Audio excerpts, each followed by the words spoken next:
pessoal, eu sou o Vi e estou aqui com o Leps para mais um episódio de Cripto Conversas. Boas, pessoal.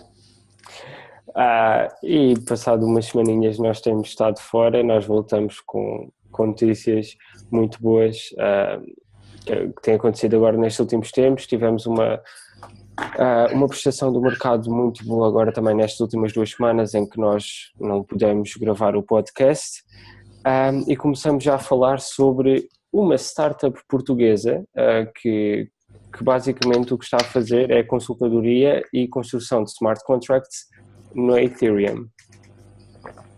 Exatamente, é a Ederfy e supostamente o negócio, o business model é basicamente empresas vão até eles, é como se fosse uma empresa de consultoria de outra coisa qualquer, e eles apresentam soluções integradas na blockchain, ou seja, se uma empresa quiser, por exemplo, pôr uma database deles dentro do sistema blockchain, ou se estiverem interessados em alguma coisa desse aspecto, desse género, estas pessoas vão fazer essa integração.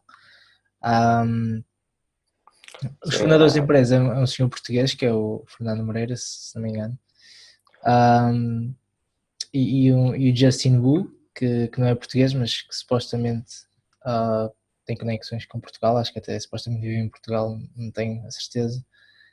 Mas sim, é interessante porque acho que a maioria das pessoas pode não saber. Nós também descobrimos há pouco tempo, supostamente esta empresa já existe desde junho e foi a primeira empresa a fazer este tipo de coisa. Aliás, deve ter sido provavelmente uma das primeiras empresas ligadas à blockchain em Portugal e a maioria das pessoas nem sequer sabiam que a existência deles. Nós de facto também descobrimos recentemente e daí estarmos a falar dela.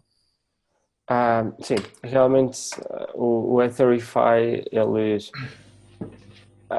não há muitas destas coisas na Europa sequer, há relativamente pouco, quanto mais em Portugal. E pronto, e é fixe o facto de estar sediado em Lisboa. Se quiserem saber mais sobre eles, vão ao site etherify.io. Para além disso, temos também outra notícia fantástica, que é a Nasdaq, a bolsa, uma das bolsas dos Estados Unidos, uma das mais importantes do mundo, está a fazer research e a pensar em médio e longo prazo fazer exchange de criptomoedas.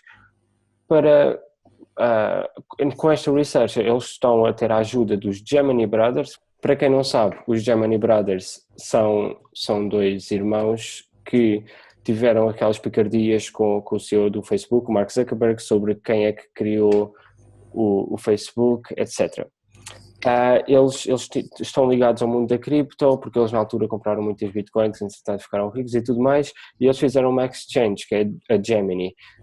E a Gemini está em negociações com a Nasdaq, que a Gemini está a utilizar software da Nasdaq dentro da Gemini, que é um software que se chama Smarts, que serve para basicamente ver se há volumes muito altos no mercado, ou seja, basicamente para verificar se há big whales a movimentar bitcoins entre bitcoins e USD na Gemini nessa altura. Como contraposto, a Gemini provavelmente vai ser uma das exchanges que vão ajudar a Nasdaq a entrar no mercado das criptomoedas. E eu penso que isso é uma das melhores notícias, se calhar, deste ano, não é? Ter o reconhecimento da Nasdaq realmente traz muita credibilidade e é fantástico para todo o mundo das criptomoedas. Sim, e cada vez mais estamos a ver esta tendência das criptomoedas e principalmente a Bitcoin, destas mais estabelecidas, de começarem a ser instrumentos financeiros com uma certa estabilidade e com certo reconhecimento. Tendo já os futures e tendo cada vez empresas maiores, tivemos há algum tempo a Goldman Sachs que comprou, julgo que foi a Goldman Sachs que comprou a Polynex, que era uma exchange de... Uma subsidiária do Goldman Sachs. Exato, foi da Circles, assim, uma coisa do género. Houveram notícias já também da JP Morgan depois de eles terem feito este movimento, a JP Morgan, que é uma espécie, que é um competidor direto, aliás, da Goldman Sachs, também estar a começar a pôr efforts numa exchange para cryptocurrencies, e temos agora a Nasdaq a também olhar para essa possibilidade.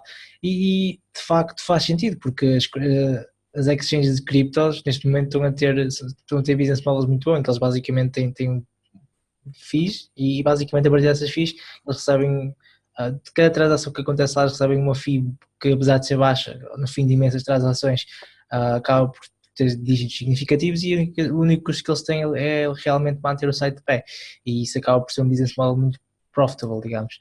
E para falar desse mesmo business model profitable, temos a próxima notícia que é sobre a Binance, que neste momento é a maior exchange, digamos, pelo menos de altcoins. Julgo que a Coinbase em termos de volumes tipo totais provavelmente é capaz de ser maior, mas a falar de altcoins a Binance sem dúvida que é maior e foi uma que apareceu muito de repente e a maioria das pessoas realmente gosta muito da Binance porque o serviço deles é realmente bom. No entanto, o importante aqui é que eles pela primeira vez, julgo que foi, começaram a sair os reports do profit que eles tiveram neste primeiro trimestre do ano 2018 e julgo que até agora, isto na altura que saíram as notícias, que foi esta semana ainda, essa contagem, digamos, do profit ainda não tinha acabado e já havia um número como 200 milhões de dólares de profit só para o primeiro trimestre do ano, o que é um número extremamente alto. Depois começaram a surgir comparações e uma das mais interessantes foi a comparação com o Deutsche Bank, que é o maior banco da Alemanha e a Alemanha, digamos que é quase como o centro económico da Europa, de certa forma. E o Deutsche Bank, para além de obviamente ser o maior da Alemanha, também acaba por ter muita influência no resto da Europa, sendo um banco internacional também, e a Binance teve mais lucro neste primeiro trimestre que o Deutsche Bank.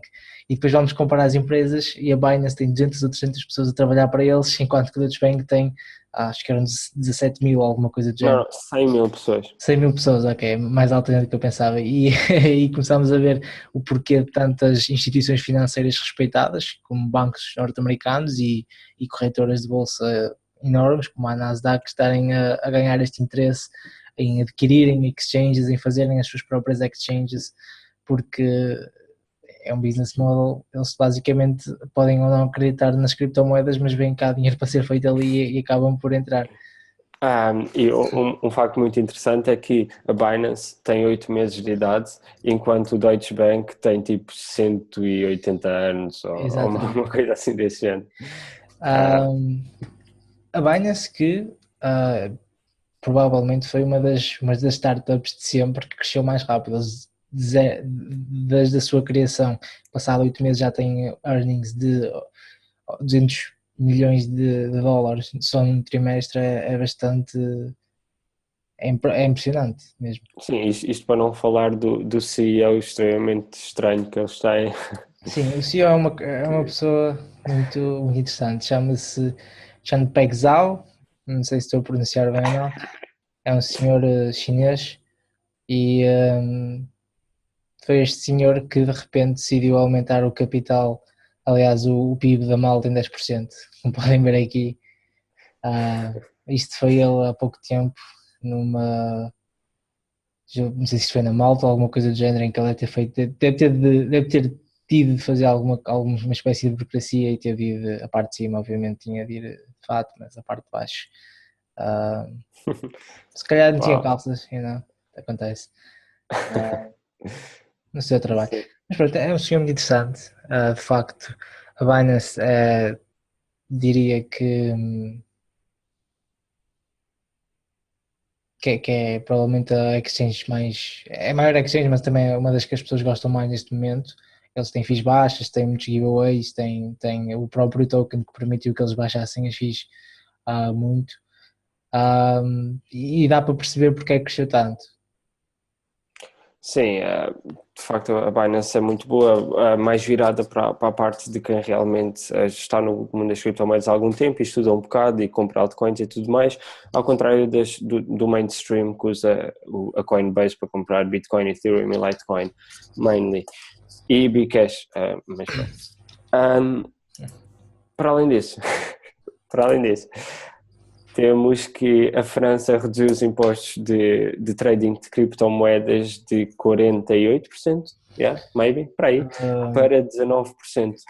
Notícias... de 45% para 19%. 45% para 19%. Pois, é muito bom, porque a França acaba por ser um dos países com mais influência na Europa e também uma potência mundial. Ela esteve presente há pouco tempo no G20, em que supostamente falaram de criptomoedas e, portanto, isto aqui é um bom indicador de acontecer depois do G20, porque à partida temos pelo menos a certeza ou pelo menos a certeza, podemos afirmar, digamos, que provavelmente a França foi um dos defensores dos sistemas de criptomoedas e das coisas que poderiam vir daí, não só tecnologicamente, mas também financeiramente, e agora parecem estar mais interessados em, de certa forma, atrair estes potenciais negócios. Julgo que a Espanha já tinha feito alguma coisa semelhante, não sei exatamente se tinha a ver com os impostos, mas sei que há pouco tempo falava-se que a Espanha andava basicamente a tentar publicitar-se como uma porta aberta para este tipo de negócios relacionados com criptomoedas e coisas do género.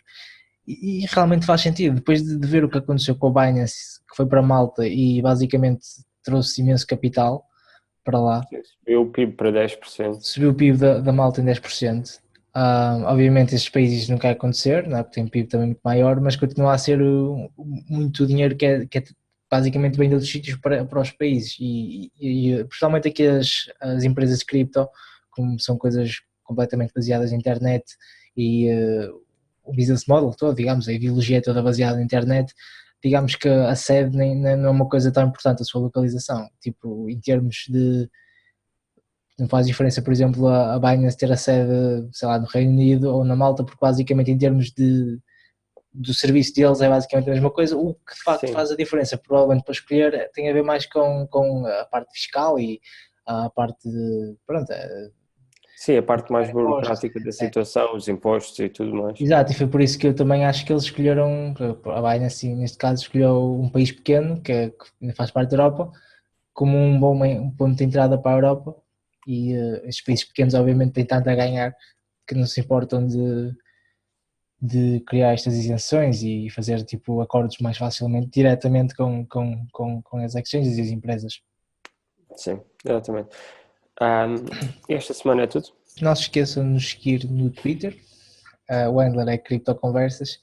Se nos quiserem seguir pessoalmente, os handlers, para quem está a ver no YouTube, também vão estar aqui. Para quem não está a ver no YouTube, se calhar é melhor procurar na descrição ou qualquer coisa do género. Mas sigam Criptoconversas, depois encontram-nos. E pronto, nós metemos as notícias que encontramos mais rapidamente, tipo os comentários em que, enquanto vocês aqui recebem as notícias e a nossa opinião sobre as coisas mais aprofundada ao final da semana, lá recebem a nossa opinião em tempo real e as notícias mais importantes do mundo das criptomoedas. Então, boa noite e até para a semana. Até à próxima.